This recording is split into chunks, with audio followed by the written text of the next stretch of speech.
합니다. 그러면 우리 지호셉 대표님 준비가 되어 계신 걸로 이제 알고 있습니다. 아, 준비되어 예, 계시네요.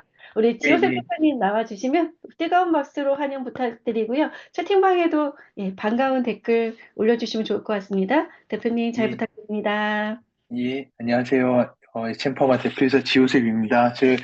오늘은 어린이 성장, 제가 가지고 온 내용들이 성장, 그리고 면역, 뭐 장누수, 그리고 이제 뒤쪽 장표에는 기존 논문들에서 어떻게 그런 그 아이들 인지 건강, 그리고 대표적인 예가 이제 자폐, 오티스틱 스펙트럼 디스오더와 같은, 그리고 ADHD, 뭐 이런 것들, 뭐 그런 종류의 이제 기존 논문에서 어떤 내용들이 있었는지 이런 것들 좀 공유 드리고, 그리고 이제 그 오늘 꼭 질의응답 시간을 최소한 2, 30분은 빼달라고 하셨어요. 그래서 제가 강의를 하다가 어느 정도 선에 도달하면은 가급적이면은 질의응답에 조금 포커스할 수 있게 실제 사업하시고 실제 어린아이들 건강 지표 그리고 결과지에서 실제로 궁금하신 내용들을 저희 여기 채팅방에다 좀 올려주시면은 제가 순서대로 그 질문들에 대해서 답변도 좀 최대한 많이 드릴 수 있도록 그렇게 시간 할애해서 한번 진행해 보겠습니다. 어, 잠시만요. 죄송합니다. 잠시만요. 어, 죄송해요. 자료를 따로, 잠시만요. 1분만요.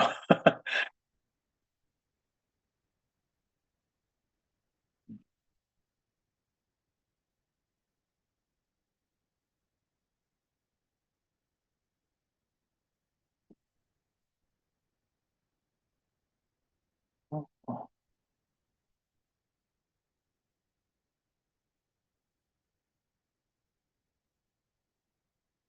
어, 제가 만든 자료인지 한 번만 확인할게요. 예, 맞습니다. 자료가 보이시죠? 예, 그래서 제가 앞쪽은 저희 자주 들어보셨을 테니까 살짝 건너뛰고 오늘 시간 질문들 답변하려면 시간이 좀 촉박할 것 같아서 조금 늦은 시간이지만 그냥 스트레이트포워드한 본론으로 조금 넘어가 보겠습니다. 그래서 저희 마이크로바이옴이 다양한 질병과 상관관계가 있다라는 거는 많이 알려져 있어요. 그중에서도 특히나 우울증, 뇌질환, 그리고 폐질환, 그리고 대사질환, 그리고 소화기계 암 같은, 그리고 무엇보다도 어린아이들에게 있어서 마이크로바이옴이 상당히 중요하다라는 거는, 어찌 보면은 가장 초창기 죄송해요. 지금 이게 뭐지? 잠시만요. 요즘에 자꾸 제 컴퓨터가 좀 이상한 짓을 해가지고. 다시 화면 잘 보이실까요? 괜찮으세요? 예, 예, 예. 성장기 어린아이들, 그리고 아주 어린아이들에게 있어서 마이크로바이옴이 하는 역할은 상당히 크다라는 게 예전부터 연구가 많이 되어 왔습니다. 특히 이제 많이 연구들이 된 게 성장에 관련된 것들, 제가 예전에 한번 예로 들어드린 것 같은데, 저런 방글라데시나 아프리카에 있는 콰시오카라고 하는 배가 불러오는 병이 있는 아이들, 아주 어렸을 때 영양 흡수를 제대로 하지 못한 아이들에게 나중에 가가지고 많은 영양소를 아무리 준다고 하더라도 아이들이 더 이상 크지 않는다라는 거. 이거는 놀라운 거는 사람의 유전자만을 두고 봤을 때는 영양소를 주는데 아이들이 성장하지 못한다라는 게 이해가 안 되는 상황이거든요. 그런데 결국에 알게 된 것은 어린 나이에 영양 흡수가 제대로 되지 못한 아이들의 경우에는 그 아이들의 장 속에 있는 미생물이 충분히 성장하지 못해서 아이는 12살이지만 미생물은 6살이다 보니까 아이들의 신체 발달이 6살 정도에 멈추게 된다라는 거. 그래서 저희가 특정 나이대에 맞는 적절한 영양소의 공급조차도 내 장 안에 있는 미생물의 성장에 상당히 많이 관여가 된다라는 거.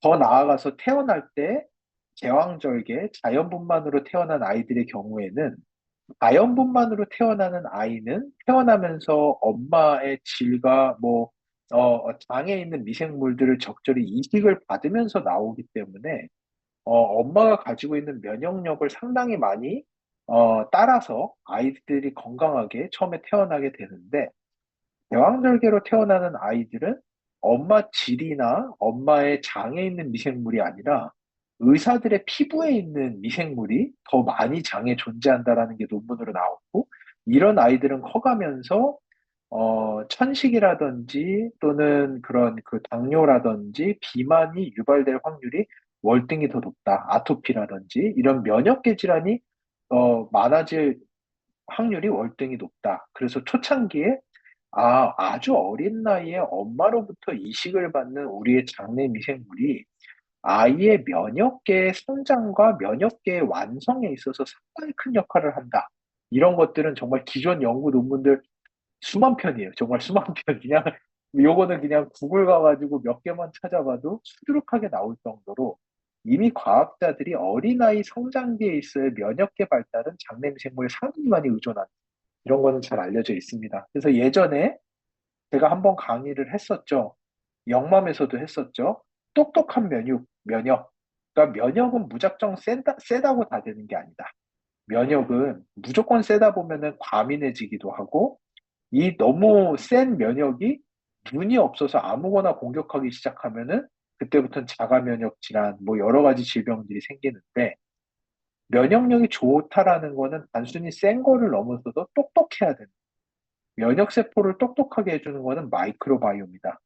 면역세포가 미생물을 보며 공부할 때 월등히 똑똑해질 수가 있고, 그래서 피하 식별을 잘해서 총 들고 아군을 쏘는 그런 바보 같은 짓이 안 일어날 수 있는 방법은 장 안에 미생물을 다양하게 만들어서 면역력을 좋게 하는 것이다. 면역세포가 똑똑해지게 하는 것이다. 이런 강의들을 제가 수차례 한 적이 있습니다. 이런 내용들 기억 안 난다고 하시면 안 돼요. 제가 정말로 자료들 해가지고. 그래서 제가 예전에 했었죠. 어린 나이에 장내 미생물이 다양한 아이들은 건강한 면역이 각인된다. 그래서 성인이 됐을 때 당뇨, 비만, 대사질환이 발병할 확률이 더 적다. 어렸을 때 장내 미생물의 다양성이 낮은 아이들은, 없는 아이들은 몸에 질병적 면역이 각인된다. 그래서 성인이 됐을 때 당뇨, 비만, 대사질환에 걸릴 확률이 더 높아진다. 이거는 학계에서 이미 다 정의가 되어 있는 거기 때문에 이런 거를 사실 근데 너무 많은 분들이 간단하게 받아들이세요. 그래가지고 이거를 체감하지 못하시는데 그만큼 아메이가 빨리 가고 있다라는 증빙이겠죠. 이미 뭐, 이게 체감으로 와닿을 정도로 저희 사회가 이런 거에 대해서 충분히 인식하지 못하는 시기에 아메이는 미리 알고 있는 거니까 이런 부분들을 조금 미리미리 인지하고 계시면은 어디 가서 이런 거 이야기하는데 전혀 문제되지 않습니다. 논문으로 다 잘 정의되어 있는 내용들이니까 그렇게 하시면 좋을 것 같고요. 오늘은 여기에서 이제 제가 장 누수 내용으로 조금 한번 들어가 볼게요. 장의 누수라는 거는 저희의 장 세포가 있고 장 세포는 뮤커스라고 하는 점액질로 보호가 되어 있고 그 안쪽에 보시는 것처럼 엄청나게 많은 양의 미생물들이 있습니다. 이게 이제 저희 장이 어떻게 보면은 도너츠처럼 생겼잖아요. 저희 몸은 입이랑 항문이랑 연결돼서 쭉 뚫려 있는 거고, 근데 길이가 엄청 긴 도너츠죠. 7m짜리 도너츠인데 장을 쭉 피면 7m나 되니까. 하지만 그 장 안쪽이 여기 도너츠의 가운데 동그랗게 구멍 뚫린 데 사이에 변이랑 미생물들이 꽉 차 있다라고 생각하시면 되는데 그게 요쪽 영역이고 도너츠가 저희 몸이라고 생각하면 이게 그 바깥쪽인데 이 안쪽에 있는 변에 들어있는 이물질, 독소, 여기에 있는 미생물들이 저희 몸 안으로 들어오면 안 돼요. 얘네들은 이 도너츠 구멍 안에 있는 그 루멘이라고 하는 영역에만 남아서 여기에서 많은 종류의 비타민도 만들어, 가바도 만들어, 세로토닌도 만들어, 뭐 단세지방산도 만들어, 뷰티르산도 만들어 이런 역할들을 해서 저희에게 넣어주는 역할을 하는 거지. 얘네가 저희 몸에 직접 들어와 버리면 그때부터 문제가 생겨요. 장누수라는 거는 얘네가 우리 몸으로 들어와 버리는 현상을 얘기해요. 그래서 이렇게 됐을 경우에는 이 패트리스 카니 교수가 정의한 바에 따르면 장누수가 일어나게 되면은 당장에 일어나는 것들이 간질환, 간염, 뇌 기능에서의 그 포만감 저하, 그래서 배가 부름을 느끼지 못하는 현상들, 지방이 과다 축적, 근육이 빠지기 시작하는 거, 넘어가면 바로 대사질환, 지방간, 간경화, 동맥경화, 당뇨, 이런 것들은 거의 다 장의 누수로부터 시작이 된다. 그럼 장의 누수가 일어나지 않기 위해서 무엇을 해야 되느냐? 이 뮤커스벽 주변에 붙어있던 미생물들이 뷰티르산이라는 물질을 많이 만들면 만들수록 장 벽을 사이를 이어주는 그 브릿지, 저희는 정션이라고 불러요. 타입 정션이라고 부르는데 이 세포들의 여기 세포 사이에 틈이 있어 보이지만 여기는 실 같은 걸로 꽉 쪼매주는 역할을 하는 구조들이 있는데 그 구조가 점점 더 타이트하게 꽉 쪼매주려면은 얘네들이 만드는 뷰티리산이라는 물질에 의해서 이게 꽉꽉꽉꽉 쪼매지거든요. 그럴수록 저희의 장병은 훨씬 더 튼튼해지는 거다. 그래서 미생물들이 만들어내는 뷰티르산이 상당히 중요한 역할을 하고 여기서 한 가지 중요한 포인트는 뷰티르산을 실제로 찍어서 결과로서 보여주는 것은 전 세계에 아메이밖에 없다. 다른 데는 전부 다 미생물의 종류를 찍어서 아, 이런 종류 애들이 아마 뷰티르산을 많이 만들걸요? 라는 수준의 결과를 준다면 아메이만이 듀얼 분석이라는 것을 기준으로 해서 실제로 얘네가 만들어낸 뷰티르산의 양을 측정을 해서 알려주는 것은 아메이밖에 없다. 그래서 그 뷰티르산이 어디에 많이 표현이 되느냐? 포스트바이오틱스 밸런스 스코어의 가장 가중치가 높은 게 뷰티르산이라는 물질이고 실제 포스트바이오틱스 밸런스 스코어를 통해서 방누수 현상의 정도를 저희가 유추할 수 있다라고 생각하시면 좋을 것 같습니다. 그래서 잠시만요.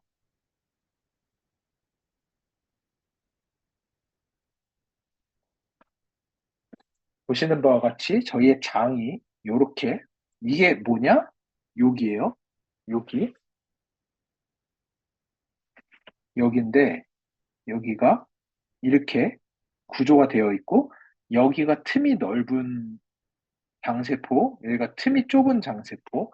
그래서 틈이 넓게 되면은 이 사이로 미생물과 미생물 껍데기와 변 안에 있는 이물질들이 들어와서 액티브 인플라메이션, 염증 반응을 촉발하게 되고 이렇게 생기는 염증 반응들로 인해서 저희는 장관 염증 반응, 이 염증 반응은 단순히 장에서만 그치는 게 아니라 이 염증 반응이 저희 뇌까지 올라가게 되고 저희 뇌의 뉴로 인플라메이션, 뇌 신경 염증을 촉발하게 되고 이런 것들이 성인의 경우에는 우울증, 불안증, 오래 쌓이게 되면 알츠하이머, 파킨슨, 어린아이들의 행동 발달, ADHD 같은 것들도 여기서 만들어지는 염증 반응이 기저 원인이 된다라고 논문으로 많이 알려져 있습니다. 그래서 장 누수를 얼마나 막아내는지가 상당히 중요하고요. 그리고 아주 심플하게는 한의학에서 이거를 똥독이라고 부르죠. 똥독. 그러니까 똥 안에 있어야 되는 독소들이 혈액 안으로 들어와 버립니다. 그래서 이게 사실은 거의 일맥상통한 내용이에요. 이 안에 있는 독소들도 막 안으로 들어오기 때문에 장 누수는 막아줘야 되는데 장 누수를 막는 가장 핵심은 무엇이다? 만세지방산, 쫄체인 페리 애시드라고 하는 여기 SCFA라고 되어 있는 것들, 이것들이 이 SCFA 안에서도 뷰티르산이라고 하는 물질, 이것이 아메이 저희 마이랩 레포트에서 포스트바이오틱스 밸런스라고 정의되는 부분입니다. 미생물들이 어떻게 해야지 뷰티르산을 많이 만드느냐? 일단은 마이랩 섭취, 당연히 권고드리고요. 그거 외에도 난소화성 탄수화물, 저희가 먹은 것들이 미생물이 만들 수 있는 재료로서 활용이 되어야 되는데 어린아이들 같은 경우에는 단당류, 쿠키, 과자, 마당, 설탕 이런 것들은 아이들 위에서 스스로 그냥 흡수해서 살찌는 데 쓰고 끝나버려요. 미생물들이 뷰티르산을 만들 수 있는 원료 자체가 되지를 못하기 때문에 아이들이 조금 더 그 장내 미생물이 활용할 수 있는 물질들을 많이 섭취할 수 있게 해줘야 되는데 저희가 지금 연구하면서 보는 것 중에서 가장 좋은 소스 중에 하나가 파이토프로틴, 아메이에.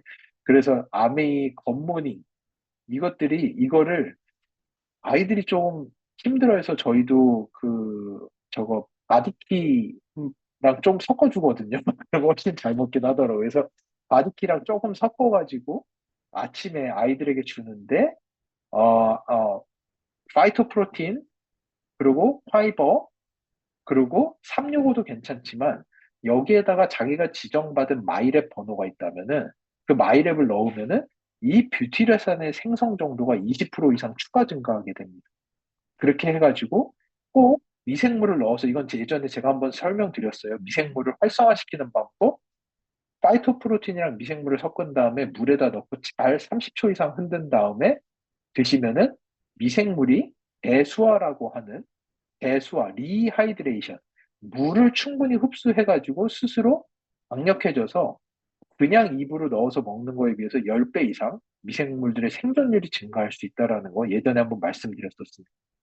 그렇게 해가지고 아이들이 아침에 달달한 거 먹기 전에 식빵에다가 누텔라 같은 거 막 밀가루 식빵에다가 누텔라 막 발라가지고 엄청난 과당을 섭취하기 전에 먼저 그렇게 장내 미생물이 단세지방산을 만들 수 있는 영양소를 넣어줄 때 아이들이 하루 종일 방에 누수 현상이 감소하게 되고 그렇게 되면은 아이들이 하루 종일 몸에 일어나는 과민 면역 반응을 억제한다든지 뇌 기능을 더 활성화한다든지 이런 데 충분히 도움이 될 수가 있습니다. 그래서 그런 것들 조금 참고해 주시면 좋을 것 같고요. 뒤쪽에도 내용이 많은데 지금 시간이 제가 뭐 엄청 지금 급하게 막 밀고 나가고 있거든요. 오늘은 질문을 최대한 많이 받아보겠다라는 생각에.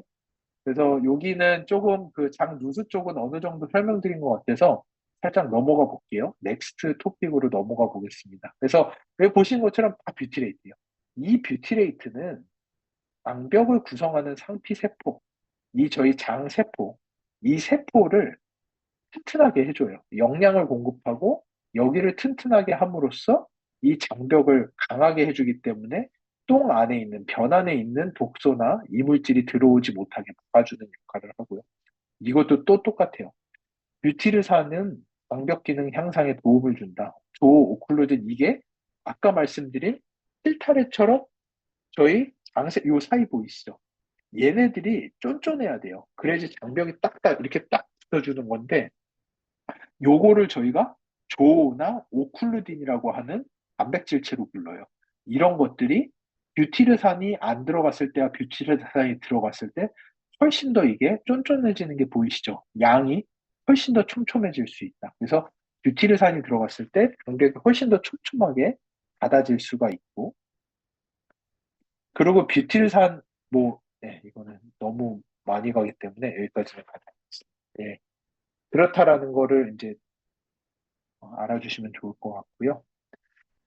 그리고 저희 장내 미생물이 만들어내는 여러 가지 물질들은 저희 몸의 면역 시스템이랑 상호작용하면서 면역 균형을 당연히 만들고 조절에 도움을 줍니다. 그래서 되게 어려운 내용이지만 당연한 내용이에요. 장내 미생물들이 만들어내는 시그널, 제가 말씀드렸다시피 우리 몸 안에 있는 면역 세포들이 우리 장 안에 있는 미생물들을 보면서 이런 게 내가 아니구나. 내가 아니지만 살아있는 애들은 이렇게 생겼구나. 내가 뭔지를 이제 알겠다. 이런 걸 통해서 나는 스스로 공격하지 말아야지. 이런 건강한 면역세포들이 만들어진다. 여기 있는 똑똑한 면역세포, 여기 있는 내용들 너무 어려운 내용들이. 그렇지만 쉽게 설명드리면은 제가 방금 말씀드린 대로 면역세포들이 똑똑해진다. 조절 T세포, 이거 정말 저희 이게 면역학 대학교 이제 4학년 면역학 수업에서 듣는 내용들인데 이런 데 지금 막 나와 있는 건데 레귤레이토리 T셀이라고 하는데 우리 몸에는 면역 세포들이 여러 종류가 있는데 그 중에서도 레귤레이토리 조절을 하는 T세포들이 있어요. 이런 애들은 IL-10이라고 하는 사이토카인을 만드는데 이게 뭐냐? 염증 억제해 그만 너무 너 과민해 그만해 그만해 그만해 이런 것들을 하는 애인데 특히나 이 애들이 장내 미생물에 의해서 시그널을 많이 받아요.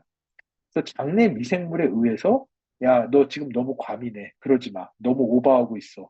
이런 시그널들을 제일 많이 받는다고 알려져 있습니다. 그래서 되게 필수적이다. 장내 미생물이 필수적이다라는 거. 예. 그래서 이런 것들, 여기서 가장 중요한 것은 제가 아까 계속 말씀드렸다시피 뷰티레이트라고 하는 물질, 그 뷰티레이트라고 하는 물질이 실제 저희 마이랩에서 타겟팅되고 있는 포스트바이오틱스 지수랑 상당히 관련도가 높고, 실제 저희가 여러분의 변을 받아와서 마이랩 안에다가 배양을 하고, 여기에다가 솔루션 6종류를 넣은 다음에 어떤 웰에서 뷰티르산의 생성량이 가장 높아지는지를 보고 추천해 드리는 게 마이랩 솔루션이기 때문에 보시면은 실제 저희 뷰티르산의 증가 정도는 다양성의 증가 정도도 상당히 유의적이고 좋지만 그에 비해서 실제 마이랩 섭취하신 이후에 포스트바이오틱스 균형 점수의 증가는 월등히 우월합니다. 상당히 많이 올라가요. 그래서 이것만 하더라도 실제 그 장 누수 현상을 막아주는 아주 키 팩터가 될 수 있다라는 거 좀 잘 봐주시면 좋겠고, 그래서 마이랩을 지금까지 제가 했던 설명들은 상당히 약간은 어려울 수가 있어요. 약간 어려울 수가 있고, 장내 미생물이 우리가 먹은 물질들을 활성이 있는 물질로 전환해준다. 이것도 되게 좋은 부분이고. 그리고 반응자, 비반응자를 나눠서 저 반응도를 높여준다. 저희 엔자임 바이옴처럼. 어떤 사람은 콩단백질을 먹었을 때 마이크로바이옴이 좋지 않은 사람들은 이 콩단백질이 쪼개져서 내려가는데 뷰티르산까지 가지를 못하고 가스까지밖에 못 만들어서 콩단백질만 먹으면 그냥 장에 가스가 엄청나게 차는 사람들이 있고, 어떤 사람들은 장내 미생물이 좋아서 가스 넘어가지고 뷰티르산까지도 가게 해주면서 콩단백질에 먹게 되면 장이 건강해지고 장이 편안하면서 흡수율도 월등히 높은 사람들, 이렇게 반응도가 다른 사람들, 이런 사람들도 이제 이 마이크로바 그 제가 타겟해가지고 엔자임 바이옴이나 이런 식으로 조절이 가능하다, 이런 부분들. 그래서 이 뷰티 저희가 지금까지 이 다양성에 대한 부분을 계속 설명을 하면서 반응도나 이런 이야기를 계속 풀어왔는데, 오늘은 그러다 보니까 조금 더 포스트바이오틱스 밸런스에 제가 조금 포커스를 하고 있거든요. 그래서 뷰티르산이라는 것도 우리가 간과할 것은 아니다. 다른 회사 어느 회사도 사실은 레포트에다 포함시키지 못할 정도로 분석하기 어려운 부분인데, 아메이에서 유일하게 포스트바이오틱스라는 부분을 저희가 레포트로 만들어내고 있으니, 조금 아까 말씀드린 대로 조금 전환능, 반응도 이런 것들을 소비자분들에게 다 설명하려면 그분들이 최소한 여러분에게 3, 40분은 기회를 주셔야 되는데, 그게 어렵다고 하면은 방 누수와 뷰티를 산 스토리로 바로 풀어보시는 것도 충분히 도움이 된다. 특히 어린아이들 같은 경우에는 이 장 누수 현상이 아이들의 아토피, 천식, 과민 면역 반응, 뭐 아이들의 인지, 뭐 ADHD 여러 부분에 영향을 미치기 때문에 아이들 같은 경우에는 포스트바이오틱스 밸런스와 장 누수에 대해서 조금 이해를 시키는 것도 상당히 좋은 어프로치가 될 거라고 저는 말씀드릴 수 있을 것 같습니다. 그래서 이 포스트바이오틱스 밸런스 안에 있는 뷰티르산에 대한 내용의 논문들을 제가 몇 가지를 좀 껴서 가지고 와봤는데요. 최근 논문들이에요. 2년 전에 나온 논문. 프로텍티브 롤 오브 뷰티레이트. 제가 좀 급하게 오늘 신기하게 장표들을 빼오면서 논문을 아주 로하게 제가 좀 끌어온 것들이 있거든요. 간단하게 설명드릴게요. 프로텍티브 롤 오브 뷰티레이트 인 오베시티 앤 다이비티스. 이게 뭐냐? 비만과 당뇨에 있어서 뷰티레이트의 역할. 이거 결론은 뷰티레이트가 높아지면은 비만과 당뇨가 예방될 수 있다. 이건 단순히 어린이뿐만 아니라 성인에게서도 적용되는 부분입니다. 최근 논문이에요. 3년 전 논문입니다. 요거는 이제 오늘 영암 세션이지만 요거는 그 갱년기 여성분들이 근육 감소가 되게 많으세요. 근데 사람들을 비교 분석을 한 결과 장내 미생물이 만들어내는 쇼체인 패리 애시드, 뷰티레이트, 뷰티레이트가 많으신 여성분들은 갱년기에 근육 저하가 훨씬 더 적더라. 그래서 장내미생물이 만들어내는 뷰티레이트가 갱년기 여성들의 근육 감소를 억제해준다. 뷰티레이트는 근육 생성에 상당히 큰 도움을 준다고 이미 알려져 있는 물질이기 때문에 어린아이들 같은 경우에도 아침에 굿모닝을 통해서 거기에다가 마이랩을 더해서 뷰티르산의 생성량을 증폭시켜 주게 되면은 근육 생성량도 증가하고 성장률도 훨씬 빨라질 수 있습니다. 이거는 네이처에 나온 논문인데 혈압, 장내 미생물이 만들어내는 뷰티레이트가 여기 clinical evidence that acetate and butyrate가 lower blood pressure, 그 사람들의 혈압을 낮춰주는 역할을 하더라. 뷰티레이트가 사람들의 혈압을 낮춰준다라고 하는 클리니컬 결과, 네이처에 최근에 나온 논문입니다. 작년에 나온 논문이에요. 이거 다 엄청나게 신생 연구들이에요. 이게 사실은 한 회사에서 제품화를 하기 어려울 정도로 가장 최신의 트렌드를 지금 가고 있는 거. 이거는 뷰티르산이, 장내미생물이 만들어내는 뷰티르산이 수면의 질을 개선한다. 5년 전 2019년에 나온 논문입니다. 장내미 생물이 만들어내는 뷰티르산은 면역 기능을 완만하게 해주고, 뷰티르산에 하나가 가지가 나온 게 뭔지 아시나요? 제가 몇 번 설명했었는데 뷰티릭 애시드에 감마 아미노가 붙은 게 감마 아미노 뷰티릭 애시드, 그게 가바라고 하는 물질입니다. 저 정말 죄송한데 잠시만요. 제가 똑같은 전화가 계속 오고 있어서 이게 약간 급한 일인 것 같아서 죄송한데 저 잠시만요.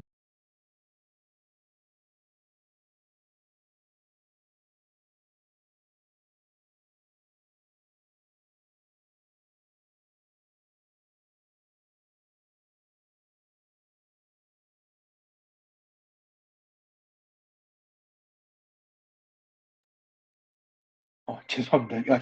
죄송해요. 전화가 필수로 계속 걸려왔었나 봐요. 죄송합니다. 그래서 이 뷰티르산에서 감마 아미노 체인이 붙은 게 저희가 얘기하는 감마 아미노 뷰티릭 애시드, 아바라고 하는 물질이에요. 신경 안정 물질이죠. 그래서 뷰티르산이 증가하기 시작하면은 수면의 질도 높아진다라는 게 논문으로 나와 있습니다. 이 연구는 또 동일한 맥락이에요. 우울증이에요. 우울증 환자들을 봤을 때 뷰티르산이 많이 생성되는 사람들이 우울증에 걸릴 확률이 더 낮아진다.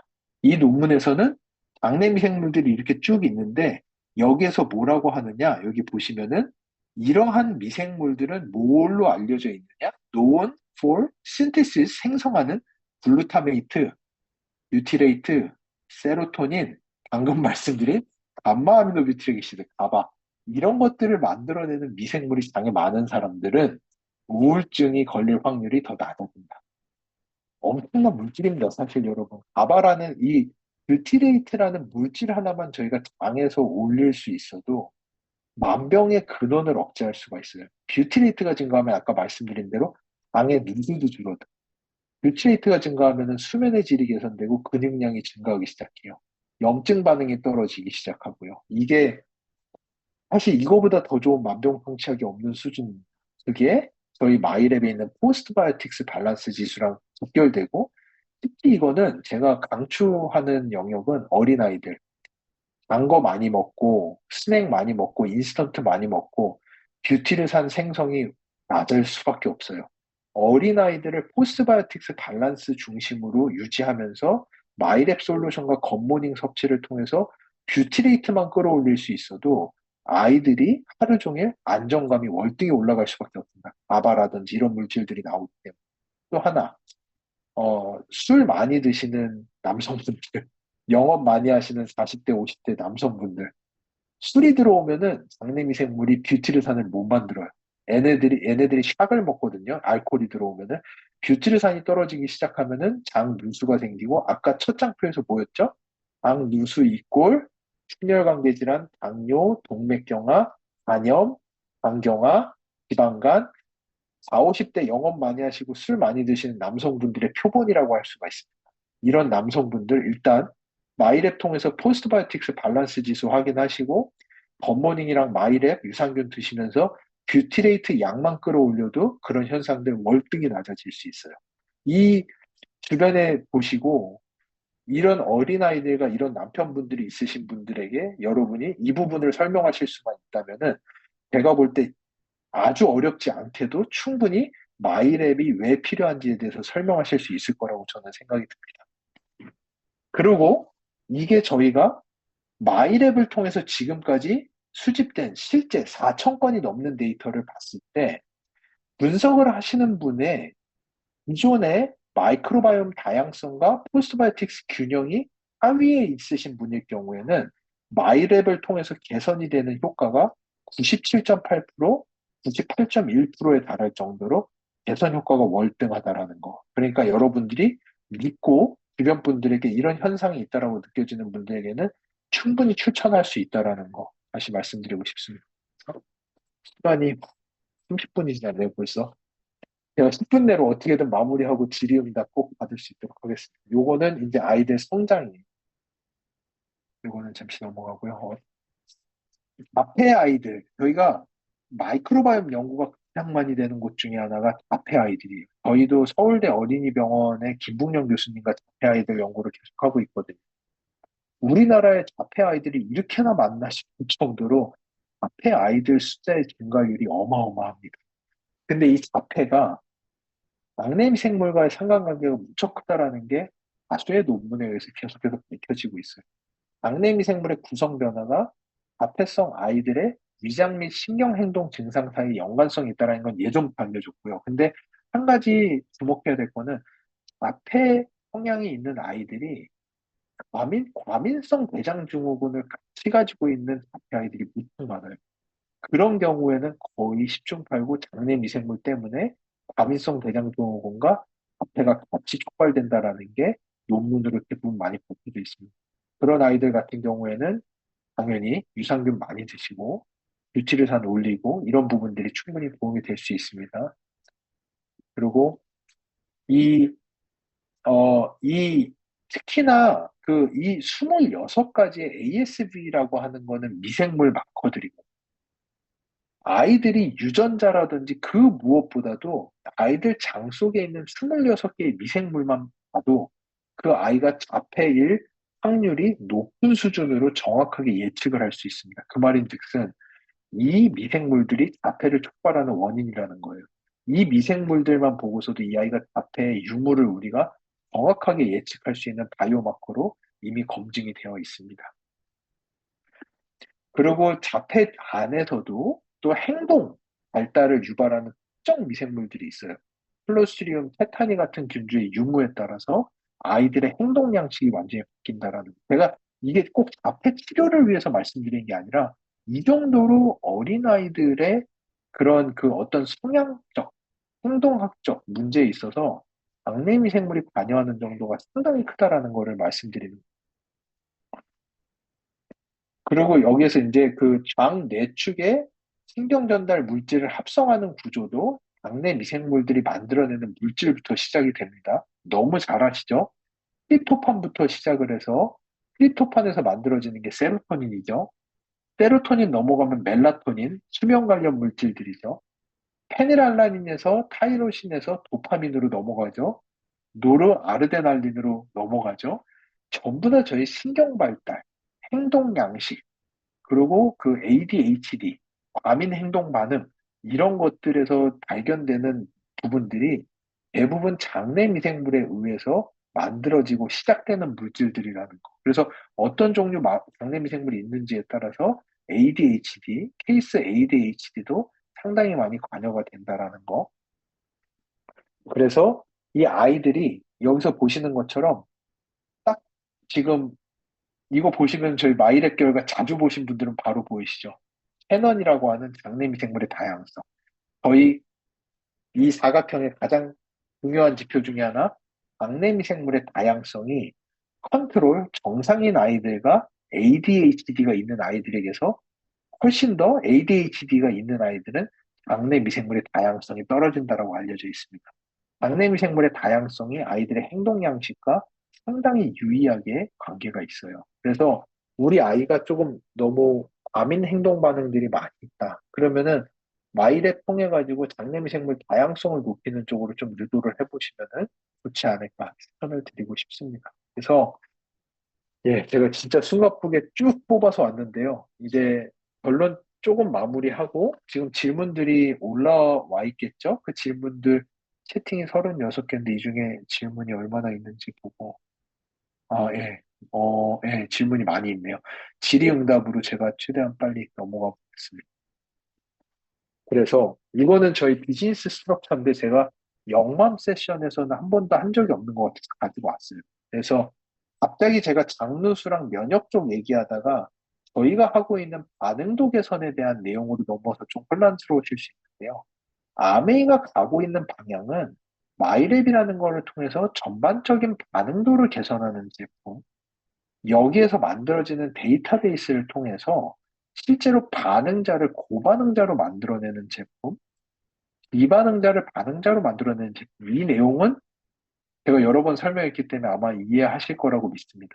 혹시 아니면은 이 내용 다음번에 제가 복습을 한번 더 할 수 있도록 해볼게요. 반응도라는 게 사람의 건강이라는 것과 얼마나 밀접한 관계가 있는. 제가 이거를 가지고 나온 이유는 지금 아메이가 가는 길은 단순히 아메이 코리아, 한국에서 판매하는 제품들을 많이 팔고자 하는 수준을 월등히 넘어간다라는 걸 보여드리고자 해서 가지고 왔어요. 이 파이토바이옴이라고 하는 영역, 반응자를 가려내고 비반응자가 없는 제품을 만들겠다라고 하는 거는 이게 얼마나 큰 주제냐 하면은 전 세계에 있는 모든 헬스케어 기업들이 가지고 있는 가장 큰 숙제가 뭔지 아시나요? 왜 도대체 우리 제품이 누구는 듣고 누구는 안 듣나요?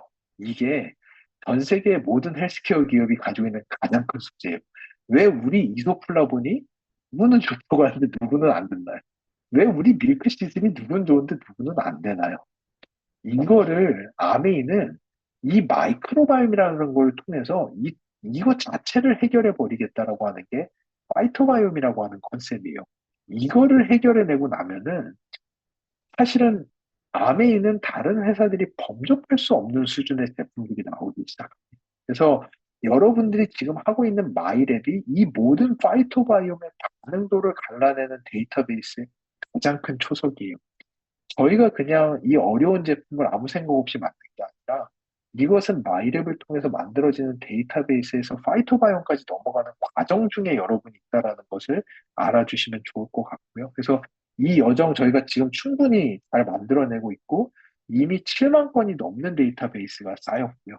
이 안에서 최근에는 저희가 에콜 아시죠? 에콜은 제가 다시 설명 안 해도 아마 아실 거예요. 갱년기가 걸리지 않는 여성들에게 많이 나오는 물질, 콩단백질을 장내미생물이 쪼개서 만들어주는 약과 같은 물질, 갱년기가 안 오게 막아주는 물질, 이 갱년기를 만들어내는 생성자이냐 비생성자이냐도 여러분이 지금 제출하시는 마이랩을 통해서 저희는 이미 분간이 가능할 정도로 알고리즘이 점점 고도화되고 있어요.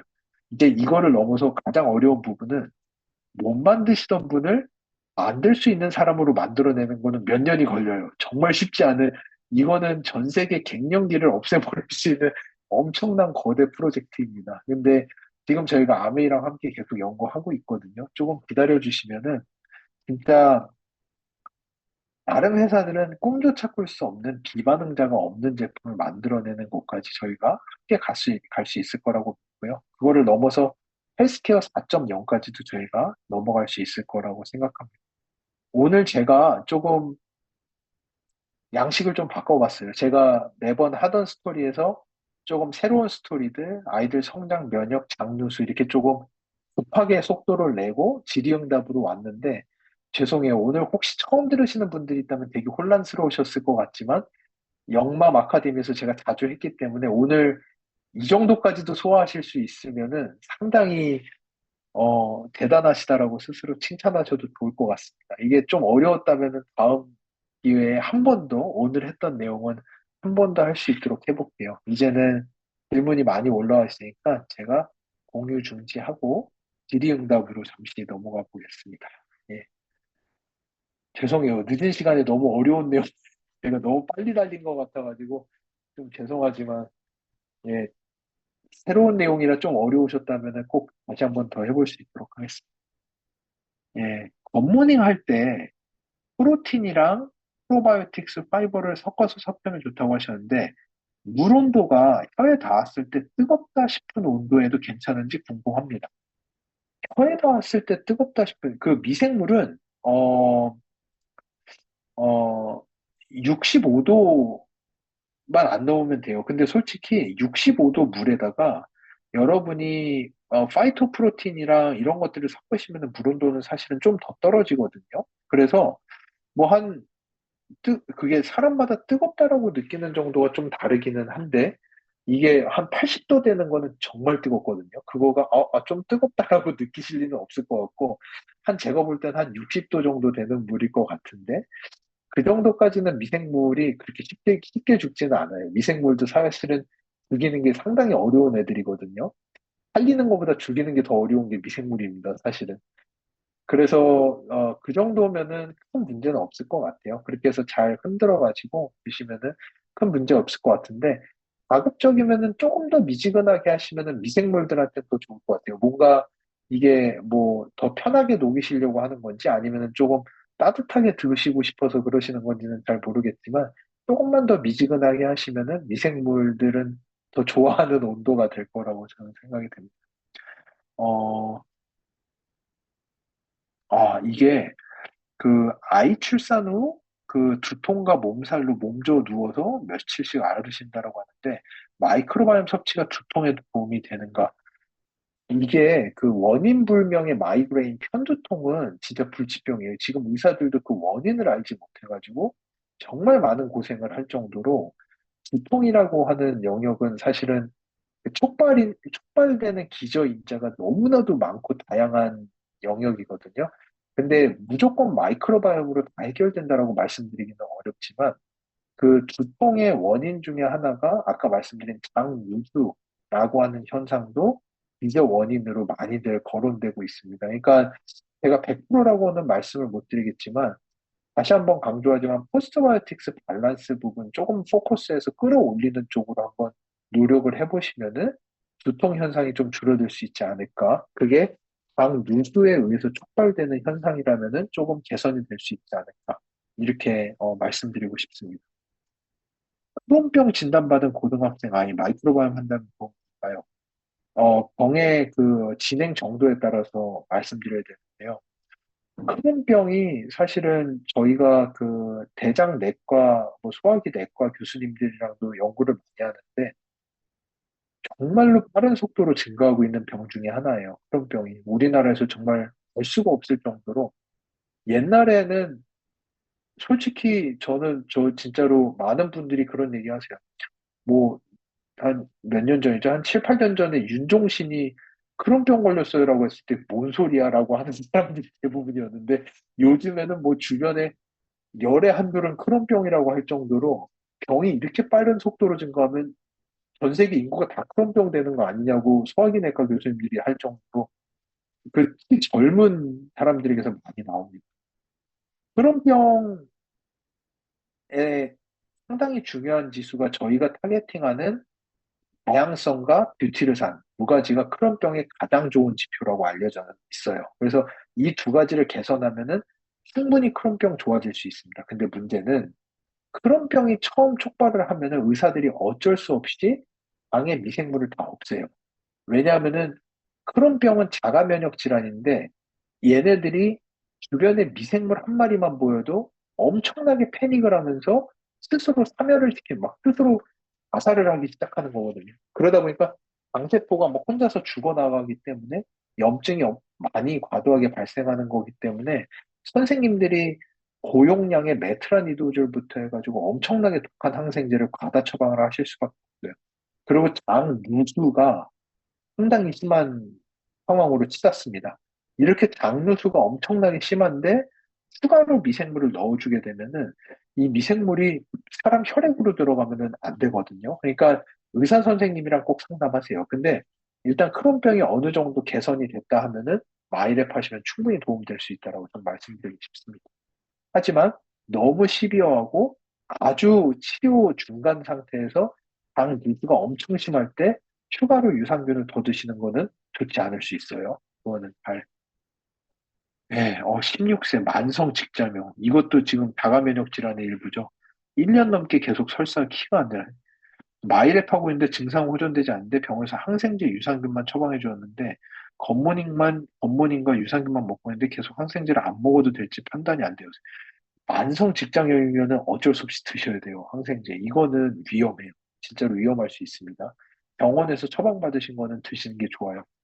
제가 이스라엘에서 공부할 때 저하고 정말 친한 마이클이란 사람이 있었는데 그 사람도 딸이 셋이었는데 막내 딸이 크론병이었어요. 그래서 막내딸이 고등학생인데 키가 140 몇밖에 안 돼요. 이게 크론병이나 자가 면역 질환, 직장 염 이런 것들이 걸리면은 그 에너지 그 미생물이 없다 보니까 아까 말씀드린 그 방글라데시 카시오카 이런 아이들처럼 성장이 쉽지가 않아요. 이게 정말 안타깝고 슬픈 이야기인데 아이들의 성장세가 무척 더뎌지거든요. 이런 아이들에게 마이랩 먹으면은 저는 좋다라고 생각을 하는데 또다시 증상 상태가 얼마나 심각한지에 따라서 당 누수가 엄청나게 심한 상태에서 항생제를 안 먹고 유산균을 너무 과다하게 드시면 위험할 수 있습니다. 꼭 의사 선생님이랑 상담하시고요. 유산균을 처방을 해주셨다면은 항생제와 유산균 같이 처방받으셨다면은 항생제와 유산균 드시면서 마이랩 솔루션도 조금씩 섞어 드시는 거는 의사 선생님이랑 상담해 보시면 괜찮다고 하실 거예요. 그렇게 해서 드시는 거는 저는 문제는 없을 거라고 생각은 하지만 항생제 안 드시고 하시는 건 위험할 수 있으니까 조심하세요. 이거 또 크론병이네요. 크론병을 앓고 있는 소비자분이 계신데 맞춤형 유산균 섭취했을 때 어떤 효과가 어떤가요? 크론병은 뷰티르산 증가하면은 정말 도움 많이 돼요. 그러니까 그러니까 제가 예전에 셀트리온에서 주최하는 램시마, 그 크론병에 지금 치료할 수 있는 바이올로직스 신약 할 때 이제 교수님들이랑 같이 세미나에 참석한 적이 있었는데 그 세미나에서도 가장 큰 화두는 뷰티르산이었어요. 어떻게 하면 뷰티르산을 증가시켜서 크론병을 억제할 수 있느냐가 화두가 될 정도로 저희 마이랩에 있는 포스트바이오틱스 밸런스 지수를 올리는 것은 이런 자가 면역 질환, 특히 당 면역계 질환에는 상당히 큰 도움이 될 수가 있습니다. 예. 어, 2차 마이렉 검사 결과가 1차 때보다 나빠진 경우는 왜 그럴까요? 다양성과 포스트바이오틱스 균형이 모두 나빠졌어요. 일단 한 가지, 나빠졌다라는 기준이 뭐 예를 들어서 상위 10%였는데 상위 20%가 됐어요. 이러면은 엄밀히 얘기하면 저희는 나빠졌다라고 말씀드리긴 어렵습니다. 상위 30% 안쪽에 있으시면은 거의 웬만한 거 다 하실 수 있는 거예요. 럭셔리예요. 거기에서 10에서 20으로 떨어졌어요가 나빠졌다라고 말하는 수준은 30% 상위 30% 안쪽에 계시다면은 그- 거의 유지하는 수준이라고 보시면 돼요. 30% 안에서 10에서 20 갔다, 20에서 15 갔다, 15에서 25 갔다, 이런 수준은 좋은 상태로 유지하고 있다라고 판단하셔도 무방합니다. 근데 그게 아니라, 어, 그냥 한 50에 있었는데 갑자기 70까지 떨어졌다. 이러면은 진짜로 안 좋아진 건데, 그런 케이스는 저희 랩 좀 드물어요. 아까 보여드린 것처럼 열에 하나, 한둘, 열에 한 분 정도나 있을까 말까 한 수준이긴 하는데 상당히 드문 케이스지만 그럴 경우에는 하시는 식단이라든지 최근에 드시는 약이 있으신지 아니면 최근에 몸 컨디션이 많이 안 좋아지셨는지 결과가 진짜 지속적으로 안 좋아지면은 건강검진 한번 받아보시는 것도 저는 추천드리고 싶습니다. 저희가 모르는 몸의 현상을 얘네들이 미생물이 미리 캐치하고 시그널을 드리는 케이스도 충분히 있거든요. 그러니까 저희도 몇 개 경험이 있지만 지금 얘기하면 너무 두려움을 조장할 것 같아서 얘기는 안 하겠습니다. 근데 진짜로 결과가 올라오지 않고 계속 안 좋아지신다. 내가 특정한 약을 먹는 것도 없고 내가 항생제를 먹는 것도 아니고, 그리고 나는 충분히 식단 조절하고 운동도 잘하고 수면도 잘하는데 술도 잘 안 먹고 하는데도 안 올라온다. 그럼 건강검진 한번 받아보시는 거 추천드립니다. 진짜로. 꼭 한번 받아보시면 좋을 것 같아요. 그렇지 않을 경우에는 나빠지는 경우, 뭐 너무 많은 예시가 있지만 일단은, 어, 생각지 못하게 뭐 그런 방부제가 엄청나게 많은 인스턴트를 좀 자주 드셨다든지 그리고 의외로 저희가 먹는 식품들이 방부제의 양이 과도하게 들어가 있는 제품들이 꽤 있어요. 이런 것들을 그냥 별 생각 없이 그냥 이렇게 어, 종종 드셨다든지 아니면은 그런 타이레놀이나 이런 저런 아스피린 계열의 의약품들도 마이크로바이옴을 많이 훼손시키거든요. 이런 약들을 어떤 특정 이유 때문에 한 일주일 이상 장기 좀 이렇게 드셨다든지 아니면은 이런 현상들, 특히 이제 몸에 어떤 이상이 생기셨다든지 이런 때에 좀 떨어지는 것들은 보이지만 그렇지 않으면 과도하게 계속 떨어지는 케이스는 없기 때문에 뭐 그런 부분들 체크해 보시면 좋을 것 같습니다. 예. 여기도 또 개양성 대장염이네요. 이게 유씨거든요. 이게 크론병이랑 거의 똑같은 건데, 위치만 좀 다른 건데,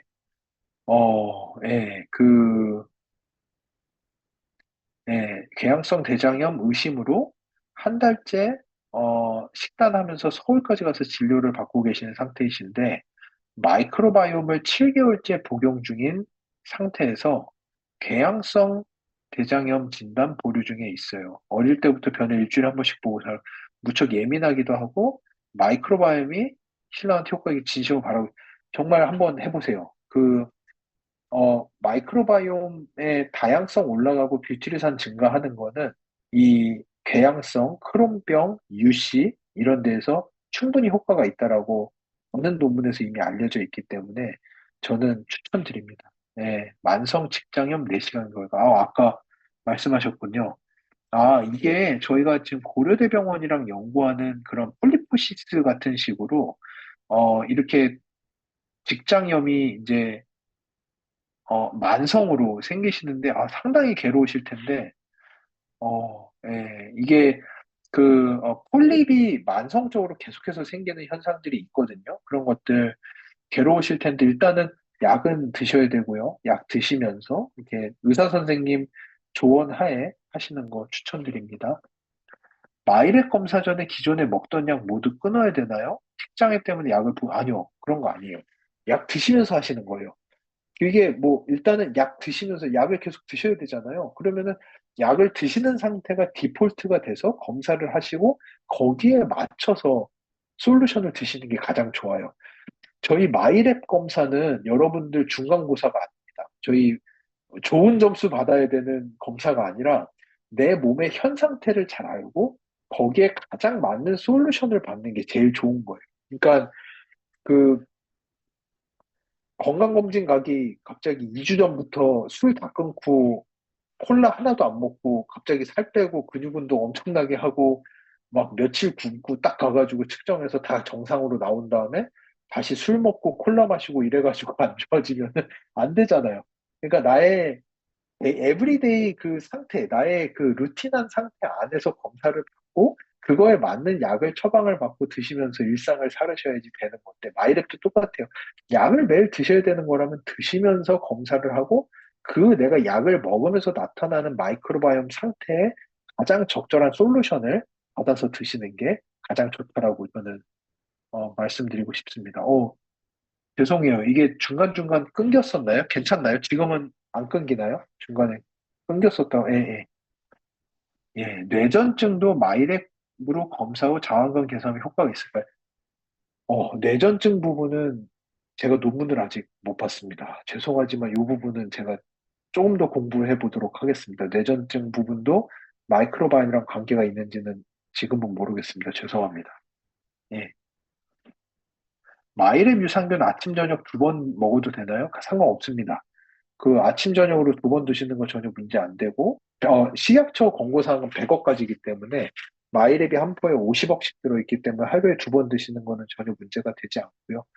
그리고 사실은 사람마다 장 안에 가지고 있는 미생물이 다 30조는 아니에요. 사람들마다 미생물의 양이 조금씩 다르기 때문에 드시면서 자기에게 맞는 농도를 찾아가는 것도 상당히 좋습니다. 그러니까 너무 이렇게 드셔보시면서 나에게 맞는 도주가 있을 거거든요. 나는 아침, 저녁으로 먹었을 때 배변이라든지 장의 상태라든지 배변 후 만족감이라든지 그리고 이제 장이 뭐 부글거리는 게 줄다든지 이런 여러 현상들이 있어서 좋다. 그러면 아침, 저녁으로 드시는 거 추천드립니다. 그냥 문제 안 됩니다. 소비자분께서 아침엔 단백질 소화가 잘 안 되고 낮에는 소화가 잘 된다고 하시는데 마이크로바이옴과 어떤 연관관계가 있을까요?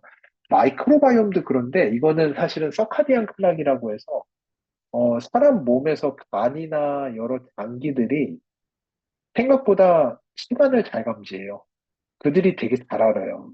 지금이 몇 시쯤인지. 근데 그 서카디안 클락이 잘 안 맞아가지고 간이나 소화기 계통이 아직 뭐를 먹을 준비가 덜 돼 있는 상태일 가능성이 좀 더 높을 것 같거든요. 그래서 마이크로바이옴도 서카디안 클락에 관여는 되는데 제가 볼 때는 어 조금 더 시간 딜레이를 두시고 단백질 드시면은 좀 좋을 것 같아요. 아침에 일어나서 이제 아주 공복 상태에서 바로 드시면 좀 그러면은 조금 따뜻한 물 한 잔 드시고 조금 있다가 단백질 드시면은 조금 더 갑자기 아침에 차 시동 걸고 예열도 안 됐는데 왕 몰고 나가면 차가 상당히 힘들어 하잖아요. 그러니까 아침에 일어나서 아직 내 장기는 음식을 받아들일 준비가 안 되어 있고 아직 나는 하루를 시작할 준비가 되어 있지 않은 상태에서 강제로 킥스타트 해가지고 뭐 넣어가지고 강제로 시작하게 하면 애들도 힘들거든요. 그러니까 그럴 땐 좀 달래서 따뜻한 물 드시면서 저희 장기들 좀 준비시키고 그러고 나서 드시면은 충분히 좋을 거라고 생각합니다. 요즘 아이들 성조숙증 주사 맞거나 성장 억제 주사 맞기도 하던데 이런 거 끊고 마이렉 검사하고 마이크로바이옴 복용하면 좋아질 수 있어요. 어, 성조숙증 주사 맞고 하는 거는 그 성장기 호르몬에 있어서 마이크로바이옴이 상당히 큰 관여를 한다라는 거는 논문들로 많이 나와 있습니다. 그러니까 어렸을 때 장내 미생물의 다양성이 높은 아이들이 성장 호르몬의 생성률도 월등히 높고 뼈의 성장률도 더 좋다라는 거는 논문으로 많이 나와 있기 때문에 마이랩 하시는 거는 추천을 드려요. 근데 아이가 부작용이 아직 크지 않다라면은 뭐 주사를 꼭 끊고 하실 필요는 없고요.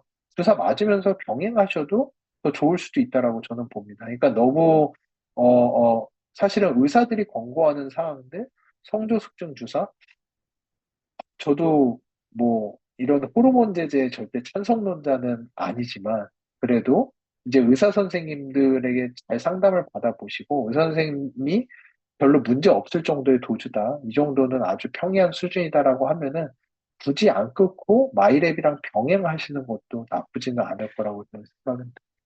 예. 70대 초반 여성분이신데 아대지포 중에 포스트바이오틱스 균형은 아주 좋은데 다양성이 많이 떨어지는 걸로 나왔습니다. 그 이유가 무엇이며 몸에는 어떤 영향을 미치나요? 다행스럽게도 장내 미생물의 다양성이 낮음에도 불구하고 균의 구성이 좋아서 이 미생물들이 만들어내는 포스트바이오틱스 균형은 좋으신 걸로 보여요. 그런 분들이 종종 있으세요. 그리고 특히나 식단을 무척 잘하시고 드시는 거에 있어서 방부제 섭취라든지 항생제 섭취라든지 과당 섭취가 적으신 분들이 장내미 생물의 다양성이 낮음에도 불구하고 포스트바이오티스 생성이 잘 되시는 분들이 꽤 있습니다. 특히 그리고 연세가 좀 있으신 분들이 가지고 있는 미생물들이 되게 좋은 미생물을 많이 가지고 계신 분들이 많아요. 그래서 포스트바이오티스 생성은 좋은데 다양성이 낮으면 뭐가 문제냐? 항생제를 한번 드시면은 한 방에 붕괴돼요. 그러니까 그 다양성이 낮다라는 거는 이 그 배리어, 그러니까 방어벽이 좀 얇다라고 생각하셔도 좋아요. 그래서 다양성이 많으신 분들은 뭐 조금 잘못된 거 드시고 뭐 문제가 있어도 금방 회복을 하시거든요. 충분하게 애들이 받쳐주니까 다양성이 적으신 분들은 컨디션이 되게 오락가락 하신다는 식으로 조금 쉽게 마이크로바이옴이 붕괴되는 케이스들이 있습니다. 그래서 다양성이 끌어올릴 수 있도록 마이랩을 좀 하시면은 충분히 끌어올리실 수 있을 거고요. 그 이유는 다양성이 낮은 경우에는 일단은 낮은 경우는 뭐 예전에 뭔가 수술을 하셨다든지 뭐 암 치료나 이런 것들을 겪으셨다든지 이런 케이스에서는 뭐 큰 수술 같은 거 하셨던 분들 이런 케이스에서는 이상하게 시간이 많이 지났음에도 불구하고 장내미생물 다양성이 충분히 올라오지 못하는 현상들이 꽤 많이 있기 때문에 그런 부분들이 있는지 한번 생각해 보시고 잘 더듬어 보시는 것도 좋고요.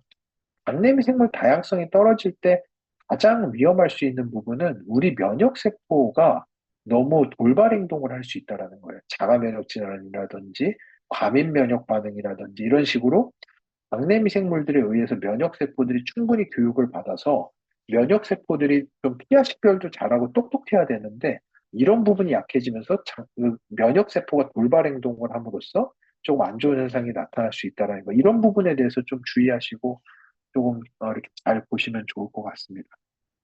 6살 남아 아이인데 아주 잘 먹는데 하루 대변 보는 횟수가 5번까지도 있다. 설사는 아니다. 그런데 그로잉랩하고 맞춤 유산균 1년 먹었고 뉴트리라이트 영양제로 같이 케어 중인데 지금은 재검사 대기 중입니다. 아직도 하루에 두세 번 화장실 가는데 먹는 것에 비해서 흡수가 잘 안 되는 것 같다. 시간이 걸려도 꾸준히 관리하면 먹는 만큼 성장 갈 수 있겠죠. 질병은 마이크로바이옴이 더 많이 하지만 아빠 키가 작아서 성장에 있어서 유전적 영향이 더 큰지도 궁금합니다. 일단 어, 하루에 변을 5번까지 본다라는 거. 놀랍게도 의사 선생님들이 판단한 롬이라고 하는 지표, 장 건강도를 측정하는 지표에서 정상입니다. 크게 문제되지 않습니다. 하루에 두세 번 아이가 간다? 정상입니다. 장의 연동 속도가 좀 빨라서 하루에 여러 번, 저희 그 미생물학자들 저희끼리 이제 하는 농담이 하나 있는데요. 그 변기에 앉아서 밥 먹어야 되는 사람들 정도로 연속도가 빠르신 분들도 있어요. 먹은 대로 그냥 바로 내려오는 케이스가 있는데, 당연히 영양분 흡수는 조금 덜 될 수는 있지만, 요즘에는 뭐 그렇게 먹는 게 귀한 시대는 아니어서 충분히 잘 먹을 수 있을 거기 때문에 그렇게 걱정하실 필요는 없을 것 같아요. 하루에 두세 번 변 보는 거 문제 아니고, 뭐 건강하고 설사 아니라면은 더더욱이나 건강하고 전혀 문제되지 않습니다. 근데 이게 과민성 대장증후군처럼 밥만 먹으면 배가 아파지면서 막 간다든지, 그리고 변의 양이 너무 적은데도 아이가 계속 변이 나올 것 같은 변이를 느껴서 화장실에 자꾸 가서 앉아 있는다든지, 이러면은 별로 좋지 않은 건데, 건강하게 아이가 가가지고 바나나 똥 잘 싸는데 하루에 두세 번 한다. 전혀 문제되지 않아요. 걱정하지 않으셔도 됩니다. 성장에 있어서는 키의 성장은 유전과 마이크로바이옴 두 개가 복합체예요. 일단 유전자로 어느 정도 정해지더라도 마이크로바이옴에 의해서 그 기준에서 좀 더, 좀 덜 잘할 수 있기 때문에 유전자 다 무시하고 마이크로바이옴에 의해서만 무조건 쭉쭉 큰다. 맞지 않습니다. 유전자도 당연히 관여하지만 그 유전자에서 얼마나 1, 20%더 크게 자랄 수 있느냐, 1, 20%가 덜 자라는 애가 마이크로바이옴에서 의해서 결정되기 때문에 유전과 마이크로바이옴 둘 다 관여한다라고 보셔도 좋을 것 같습니다. 예, 오늘 지금 시간이 이미 10시가 넘어서 마지막으로 하나만 여기 있는 거 하나만 더 하겠습니다. 파이토프로틴 먹고 목이 간지럽다는 아이는 아이랩 통해서 알레르기 반응도 좋아질까요? 사과 복숭아 알레르기 없었는데 7살부터 생겼어요. 아이들이 그 특정 항생제를 먹거나 이러면서 어쩔 수 없이 아파가지고 항생제를 먹는다든지 이러면서 없던 알러지 반응들이 생기는 아이들도 요즘에 상당히 많아요. 그렇기 때문에 아마 파이토프로틴 안에 있는 천연물이 그 알러지 반응을 일으키는 것 같은데, 이럴 경우에는 일단은 마이랩 통해서 마이랩을 먹고 알러지 반응이 없다라면은 마이랩을 통해서 장내미생물 다양성을 높여주게 되면은 알러지 반응은 감소할 수 있습니다. 그러니까 충분히 도움될 수 있으니까 꾸준히 드셔보시면 좋을 것 같습니다. 예, 감사합니다. 질문이 계속 올라오고 있는데 이게 오늘 최대한 빨리 하고 막 속도 내가지고 질문 많이 하도록 해본다고 했는데 다 못한 것 같아서 죄송합니다. 그래도 다음에도 또 기회 되면은 다음에는 최대한 30분까지도 시간을 좀 쪼개서 너무 좋은 질문들을 많이 올려주시거든요. 그래서 다음에는 질문에 좀 더 시간 할애할 수 있도록 해보겠습니다. 네, 감사합니다. 네, 오늘 강의해주신 우리 지호석 대표님께 뜨거운 박수 다시 한번 부탁드립니다. 항상 저희의 감사합니다. 네, 큰 도움 주시고요. 감사합니다. 저는 마지막으로 또 한번 안내하고